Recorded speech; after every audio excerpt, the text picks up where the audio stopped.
Today we are going to discuss the gear metrology.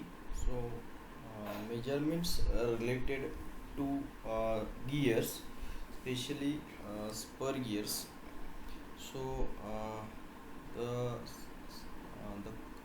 contents basically mentioned in your syllabus are related to measurement of gear tooth thickness, then various methods to measure the gear tooth thickness that we will see, then errors in gears, how to check the composite error in case of the spur gears. These things are mentioned. So as you know that gears are extensively used in engineering applications to transmit the power at a moderate or large amount and at desired speed, because they give a positive drive.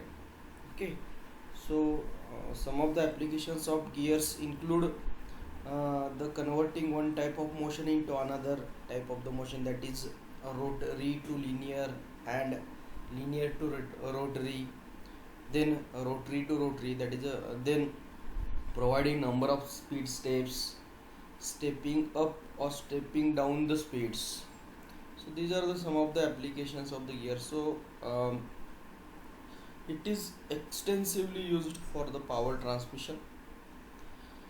And then now as the gear has number of engineering applications, gear must have some characteristics like its performance should be reliable, it should transmit the motion without any kind of jerks. So the power transmission or motion transmission should be smooth, it should have a very high efficiency, the operation of power transmission should be noiseless, it should have long life, it should have low cost. So these are some of the desired characteristics in a gear. Gears can be made of metals and non-metals depending upon the application where they are going to be used and the cost associated. So accordingly the gears are manufactured. Then there are different types of the gears are there, as we know, all of us have studied this in the first year itself. So gears, there are different types of the gears depending upon the position of the shaft axis. So they may be gears connecting parallel shaft, gears connecting intersecting shafts, or the gear connecting non-parallel non-intersecting shafts, and based on that there are various gears like spur gear, helical gear, rack and pinion, uh, bevel gears, worm and wormwheel, hypoid gears. So these are some of the gears. uh, Now out of these gears, basically in your syllabus the spur gears and the measurements related to spur gears are covered. So before actually going to the measurement of the gears, we should know the gear terminology. This will not be appearing in the exam, but still we should know the gear terminology. So as you can see, many of you may have seen this in your previous curriculum somewhere. So this is a spur gear. As you can see, various terms are associated. This is one tooth of a spur gear, second tooth of the spur gear, then this is the tooth thickness from here to here, then this central dotted line circle shows the pitch circle Then this one in the green, the top circle here, this is the addendum circle. Then this one, okay, this is one more circle, isn't it? So that is called as a clearance circle. This one, last one, this, it is called as a dedendum circle. This area is called as a top land. This is the tooth space. This is the face width. This distance is called as a face width. This is called as a working depth. Then this is the hole depth. Then this is called as a flank. Okay, flank of a gear. This is a face of the gear. So we'll see some of the definitions related to this gear terminology. See, these definitions will not be there in the examination, but we should know. So, pitch circle, as we know, this is the pitch circle. So pitch circle, it is an imaginary circle which by pure rolling action produces the same effect as the actual gear is going to produce. This is the pitch circle. Then pitch point, it is the point of contact between pitch circle of two gears in mesh. That is called as a pitch point. Then pitch circle diameter. So it is the diameter of a pitch circle. So this is the pitch circle. So diameter corresponding to this dotted circle is called as a pitch circle diameter. Generally, the size of the gear is specified in terms of this pitch circle diameter. Many times this data is given to you. Next one is addendum circle, this one which is shown in green. So addendum circle, it is a circle passing through the tip of the teeth. So this is a particular tooth which is starting from here and is ending here. So this is the top of the tooth, this is the root of the tooth. So the circle which is passing through the tip of the tooth is called as a addendum circle. This addendum circle is always concentric with the pitch circle. Then dedendum circle. So dedendum circle, it is this one is the dedendum circle, as you can see, this last one. So this circle, dedendum circle, it is a circle passing through the roots of the teeth. So these are the roots, 1, 2, so 2 roots of a single teeth. Then again for this teeth, this is a root, this is a root. So the circle passing through the roots of teeth is called as a dedendum circle. This circle is also concentric with the pitch circle.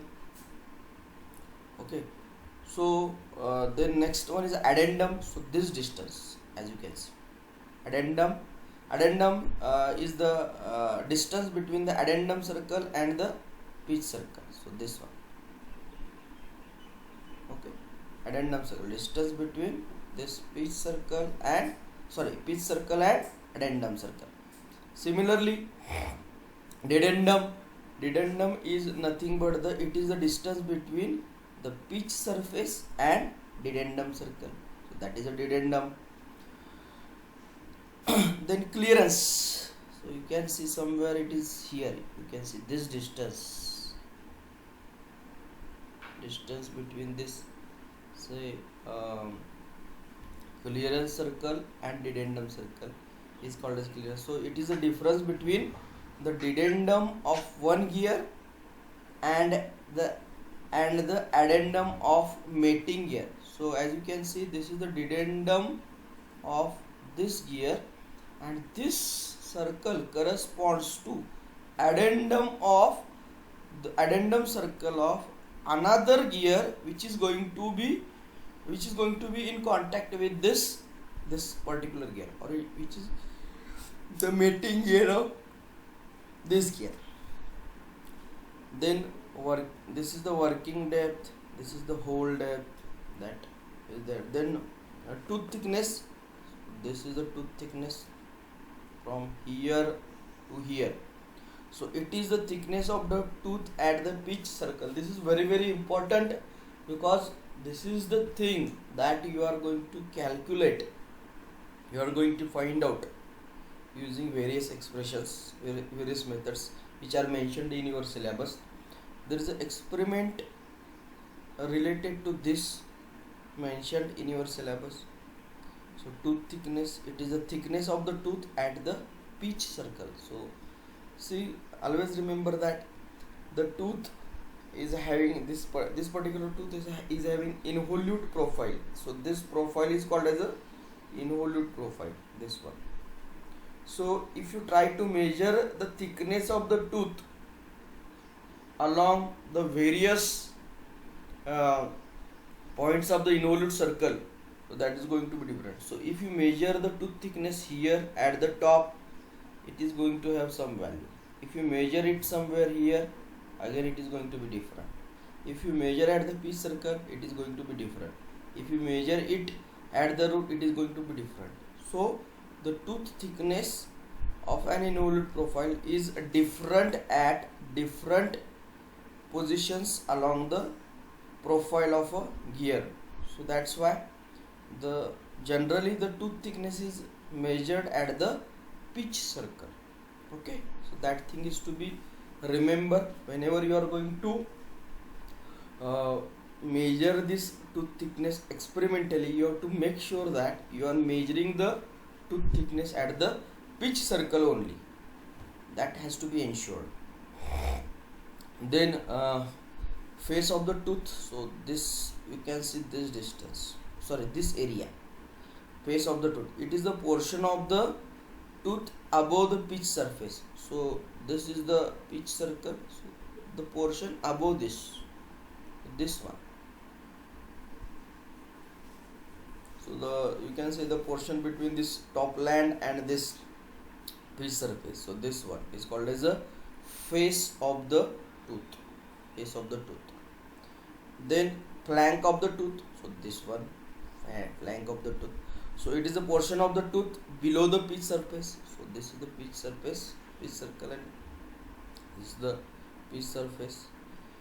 Then base circle, so it is the circle from which involute is generated. So this involute is generated from a circle called as a base circle. Then pressure angle, as you know, it is the angle between line of action and common tangent to the pitch circles. So the load between the gears is transmitted along the line of action. Okay, so pressure angle, it may be generally the pressure angle is either 14.5 degree or 20 degree, as we know. Then there is one more parameter, that is a circular pitch. So you can see this circular pitch, it is starting from here to here. Circular pitch, it is the distance of point on one tooth to the corresponding point on the adjacent tooth. Okay, so that is called a circular pitch, which is nothing but pi into d divided by capital T. So d is the pitch circle diameter and T is the number of teeth. So circular pitch. Then diametral pitch, it is the ratio of number of teeth to the pitch circle diameter, that is called as a diametral pitch. So you should clearly know the difference between this circular pitch and diametral pitch. Okay, then module, this is the most important parameter of a gear. So module the gear is always mentioned in terms of module. It is a ratio of pitch circle diameter to the number of teeth. Module is denoted by m, so m is equal to d by t. So ratio of pitch circle diameter to the number of teeth. So module. So these are the some of the terms which are related to this gear metrology. See, nobody is going to ask you what is the definition of this addendum, dedendum, circular pitch, but we must know this definition. This is the top land, okay, this portion, and the face width, this is the face width, that all we should also know. Then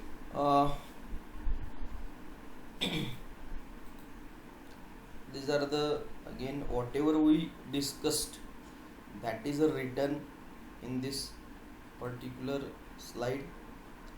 Now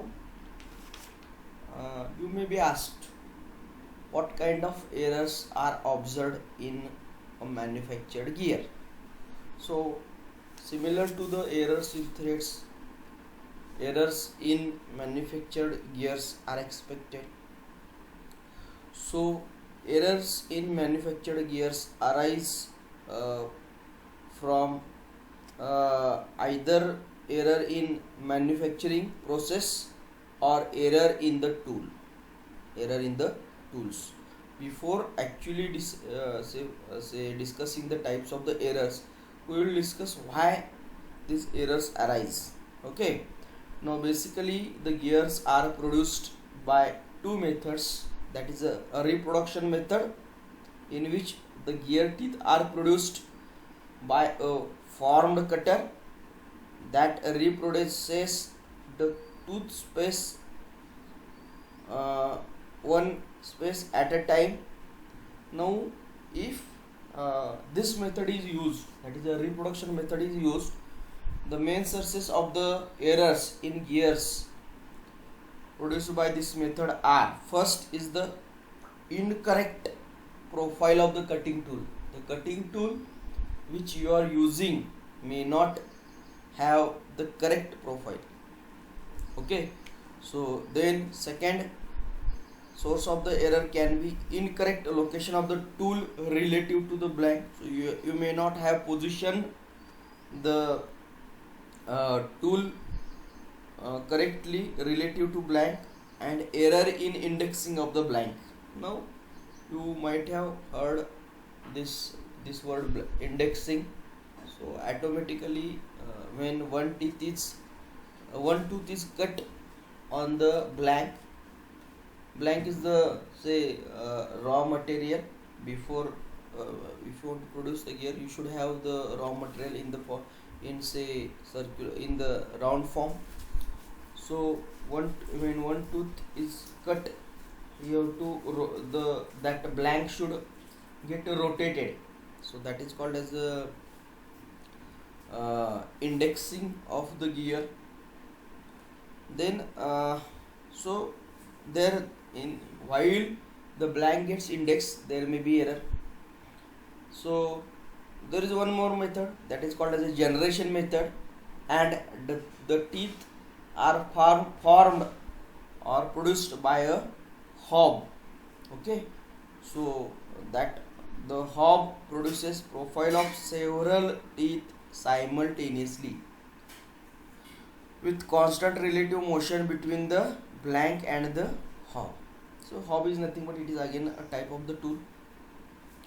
So the errors in this case arise from errors in the manufacturing of the job, errors in positioning of the job in relation to the blank, errors in the relative motion between tool and the blank.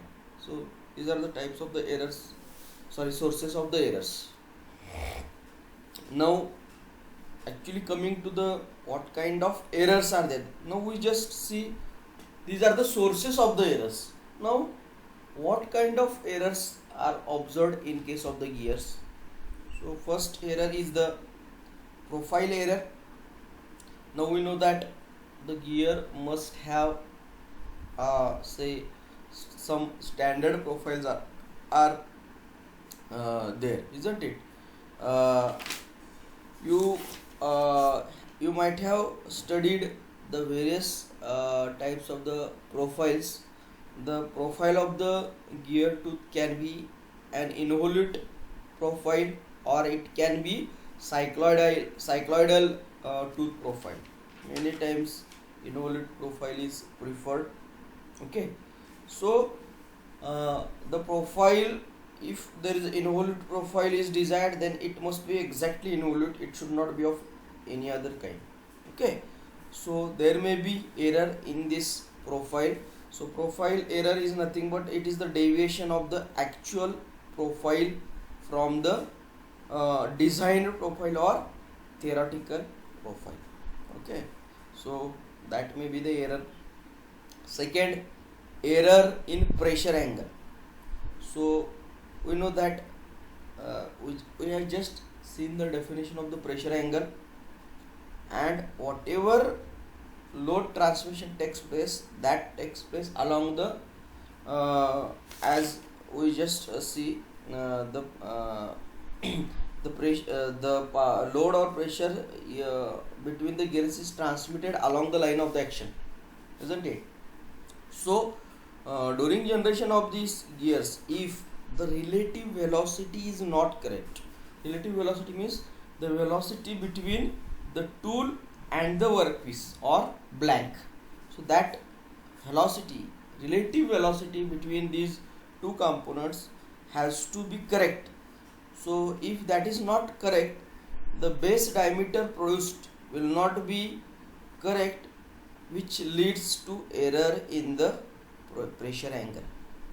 Okay, so here the correct value of the relative velocity is very important. So if that relative velocity is not correct, then there will be error in the pressure angle. Then pitch error. So pitch errors can be the errors in the pitch of the adjacent teeth, or it can be a cumulative pitch error over number of teeth. So the effect of the pitch error is nothing but the noise during operation of the gears. Means when the gears are actually in working conditions, they are going to produce more and more noise if there is a pitch error. Okay, so that happens. Then tooth thickness error. So tooth thickness error, it is the difference between tooth thickness of actual tooth and designed tooth. Okay, so designer may have specified that the gear thickness of the gear tooth should be say this much, and actual tooth thickness may vary. So that is nothing but the difference between two is going to be tooth thickness error. Then runout. So runout is nothing but a difference between true axis of rotation and geometrical axis of rotation. So every circular or a round component is going to rotate around one axis. Okay, and that is the axis of rotation. So always there is a theoretical axis of rotation or geometrical axis of rotation, and there may be true axis of rotation. So the difference, if there is a difference, ideally both the axis of rotation, that is a true axis and geometric axis of rotation, they should be say same, but sometimes there can be difference between the two, and that difference is called as a runout. Now again in runout there are two possibilities, that is a radial runout and axial runout. If the runout is measured perpendicular to the axis of rotation, then it is called as a radial runout. If the runout is measured parallel to the axis of rotation, then it is called as an axial runout. Okay, then eccentricity is nothing but half the amount of radial runout. It is the half the amount of the radial runout. Then backlash. So this is very important. Backlash in gears after certain use of the gears. Backlash is introduced in the gears. So backlash is nothing but it is the play between mating tooth surfaces. So we know that the power transmission takes place when two gears rotate in close mesh with each other. So there should not be any kind of play between the mating tooth surfaces. It should be zero. But after certain use, after certain time, the play is introduced, and that play is called as a backlash, because it is caused by errors in gear profiles. So it, what happens, what is the effect of the backlash? So effect, you can see it is the slight rotation of one gear relative to mating gear before contact is established in either direction. See, actually the gears should rotate only when there is a contact between two mating gears. But if backlash is introduced, then there is a slight rotation of one gear relative to mating gear before contact is established. So that is called as a backlash. Then periodic errors, the errors that occur at a regular interval, not necessarily corresponding to each revolution. Okay, so there is another type of the error, that is called a cyclic error. So the difference, cyclic error and periodic error, there is not much difference. Both are going to repeat at regular intervals, but in case of the cyclic error, the error is going to repeat itself it is going to repeat itself during each revolution.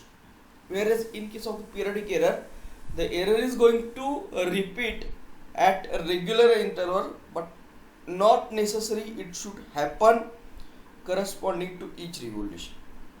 Okay, so that is called as a periodic error. Now as far as the measurement of the gear tooth are considered, we are basically interested in finding the tooth thickness.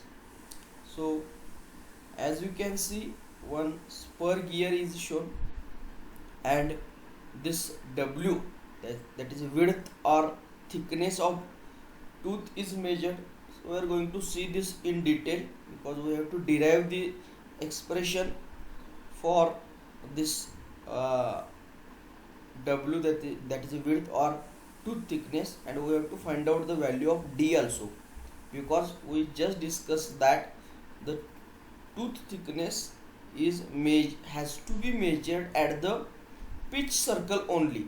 So we have to measure this value of W at this particular position only, at this particular depth only. So we have to find out the expression for the W as well as D, and we have to measure the tooth thickness.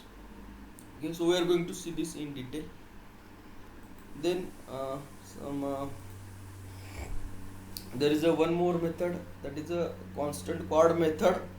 So that also we are going to see. So that we are going to again discuss.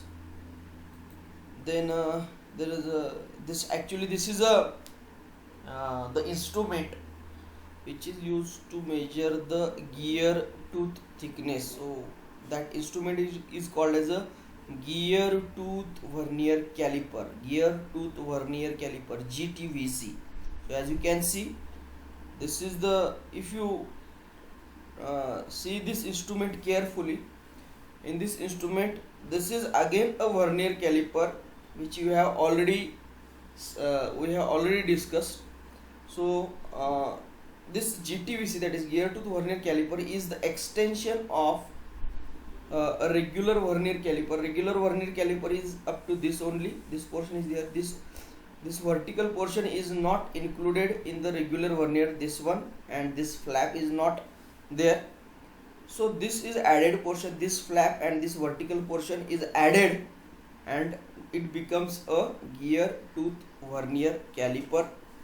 So in case of the gear tooth vernier caliper, as we just see in the previous slide, we have to ensure that we have to take the two dimensions, that is a d, small d, in vertical direction, and w, that is tooth thickness, in horizontal direction.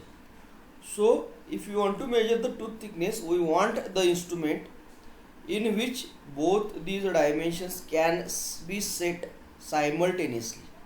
Both these dimensions have to be set simultaneously, and the gear tooth vernier caliper provides that facility.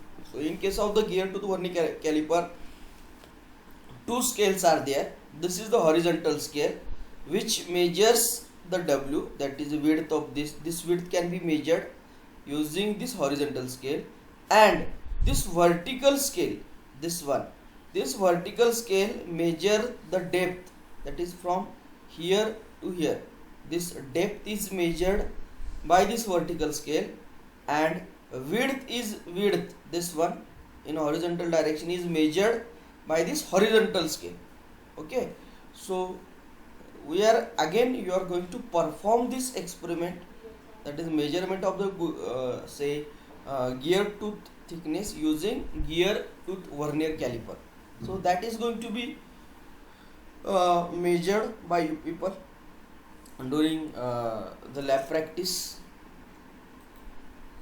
Then we are going to derive all these derivations using the blackboard. There is one more method, that is called as a base tangent method. So in this case, David Brown tangent comparator is used to find out the tooth thickness. So this is the most commonly used method for checking the tooth thickness of the gears. So what is done in this method, the span of convenient number of teeth is measured. You can see only one teeth is not taken, 1 2 3 4. In this particular image, 4 teeth are span of 4 teeth is considered for the measurement. So you can take any convenient number of teeth using this David Brown tangent comparator. Now what is this David Brown tangent comparator? You can see it is similar to our regular micrometer with slight modification. It consists of a fixed anvil. So this is the fixed anvil, as you can see. Okay, and a movable anvil. This is the movable anvil. A micrometer is provided on one side of the movable anvil. So this at this side, you can see here, this is the micrometer which is provided on one side of this moving anvil. It has very limited movement. The distance, now what is done, the distance is set between the anvils. So initially some distance is set between these two anvils with the help of the slip gauges. So there is one formula is there, theoretical formula is there. Using the theoretical formula, this is the formula, that is the base tangent length is equal to capital N into m cos phi tan phi minus phi plus pi by 2n plus pi s by n. So this is a theoretical base tangent length. So if you have taken say 1 2 3 4 teeth are taken, span of 4 teeth are taken, then in this formula n is the total number of teeth of a gear. So this gear may have 20 teeth may be there, I don't know exactly, but capital N stands for the total number of teeth of a gear, M module, phi pressure angle. Then S, what is S? S is a number of tooth spaces over which the measurement is being carried out. So here in this case, how many teeth are taken for the measurement? 4 teeth are taken measurement. So in between these 4 teeth, how many tooth spaces are there? So 1, 2, 3. So 3 tooth spaces are there. So the value of S in this case is taken as a 3. Phi has to be taken in radians, and then you calculate this value. Okay, you can find out the module, you can calculate this value, and this is the theoretical base tangent length.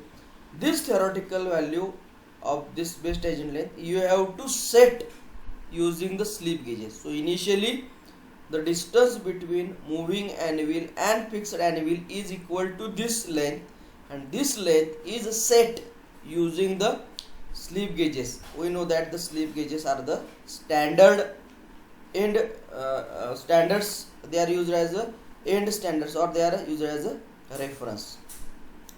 Then in that case, once the slip gauges are set, note down the reading in the micrometer. Note down the reading in the micrometer.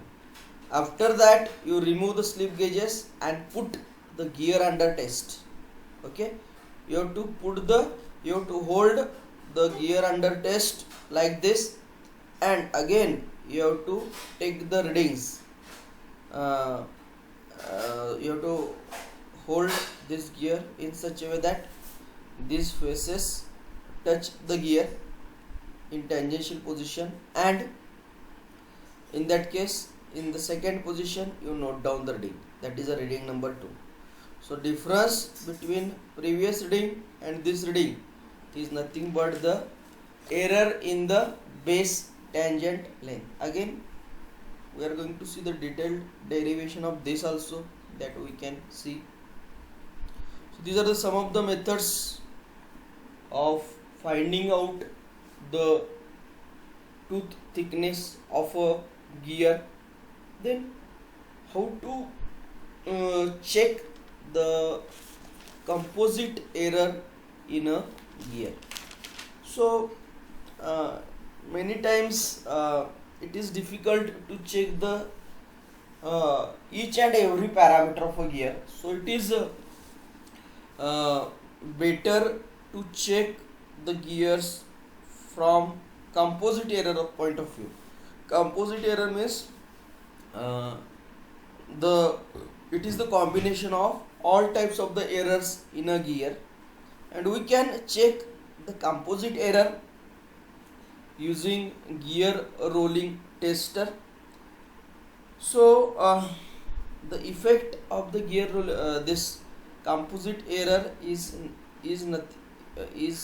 can be found out by measuring the variation in center distance between the two gears.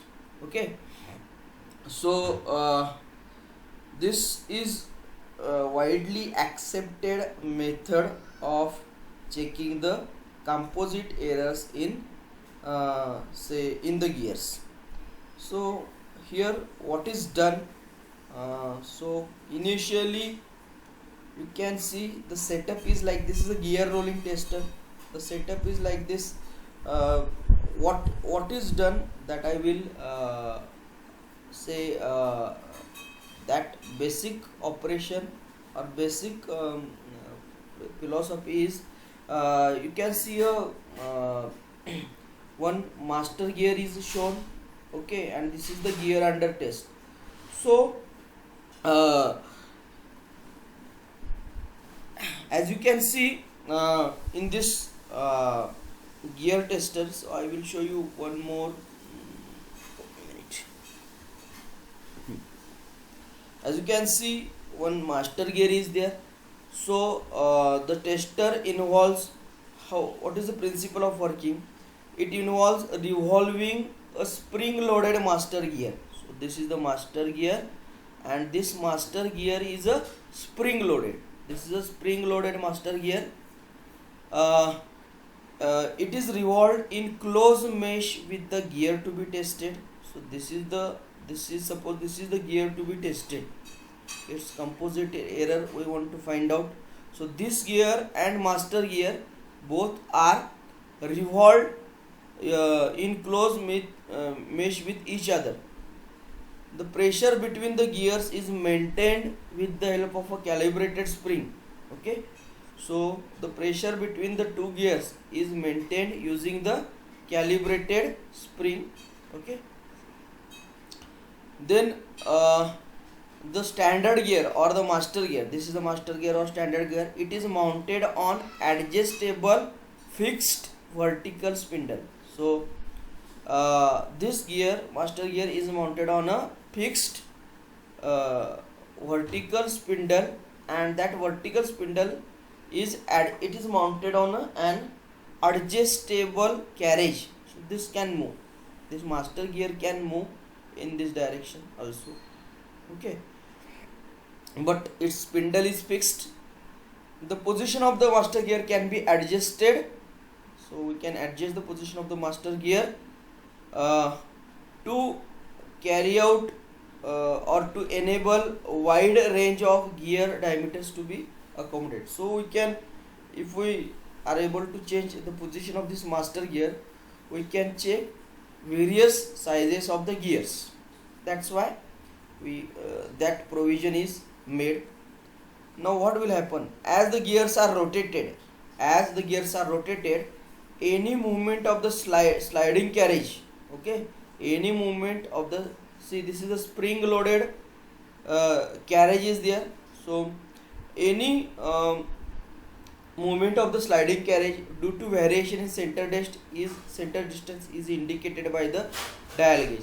So what happens, whenever there is any kind of error in this, say actual gear to be tested, that causes the center distance between the two gears to change. Okay, so initially this center distance is set by using the slip gauges or gauge blocks. So as you can see, use the gauge blocks between the spindles and set the dial gauge to 0 at the correct center distance and adjust the spring loading. So initially what you have to do, you have to adjust this center distance, ideal center distance, theoretical center distance. You maintain this ideal center distance, and when center distance is ideal, then in that case set this dial indicator to 0. This is the dial indicator which is attached to this spring loaded carriage. So the plunger is here, is going to be the plunger of this dial gauge. So as this spring loaded carriage moves in horizontal direction, here in right direction or left direction, so that motion will be transmitted to this plunger and the pointer in the dial gauge will move. Okay, so this movement we have to note down. So initially in say when you are setting the instrument, when the correct center distance is maintained, adjust this dial gauge to 0, adjust the tension in the spring, okay, which is maintaining the center distance. Now set the limit marks on the dial gauges. You can set the limit marks on the dial gauges, that is whenever we are setting the limit gauges, we know that one limit will be the minimum limit and another will be the maximum limit. So you can set the red caps here and here. So whenever you are testing the actual component, the dial position of the dial gauge indicator should not be beyond those two limits. So you set those limits, then mount the master gear and the gear to be tested and note the variation in the dial gauge reading. So once these things are done, you rotate these two gears in one, master gear and gear to be tested, and note the variation in the center distance, because for any kind of the error, we have seen the different types of the errors in gear. So for any kind of error in the in this, say, spur gear, it actually results in variation in the center distance. So for any kind of, if there is any kind of error is there in case of this, in this gear under test, so that causes this center distance to change. It may either reduce or it may get increase because of this, because of the error in this gear. So if we say note down the variation in center distance, we can get the idea about the amount of error in this gear, isn't it? If the variation in the center distance is beyond the allowable limits, it means this gear is not acceptable. This gear has to be considered as a rejected one. If the center distance, when these two gears are rotated through say 360 degrees, the variation in the center distance, if that variation is within the set limits, we can say that the composite error in this particular gear which is being tested, that is a that is acceptable, and we can accept the this gear. This is a gear rolling tester, that is a Parkinson gear rolling tester. So this is the same Parkinson gear rolling tester. There is a master gear, then gear under test, movable flange, then some advanced version of this gear tester is also there. That is, instead of this carrying out the variation in the noting down the variation in the center distance, an electronic recorder can also be fitted to this tester. What we can do, an electronic recorder is fitted to this tester. So this, what this electronic recorder does, the electronic recorder shows the variation in center distance in the form of wavy circular charts. You can see one more sketch here below this sketch. These are called as the wavy circular charts. Three circular charts are there. These are called as the wavy circular charts. So this is the output of the electronic recorder. The electronic recorder gives the output in terms of these wavy circular charts.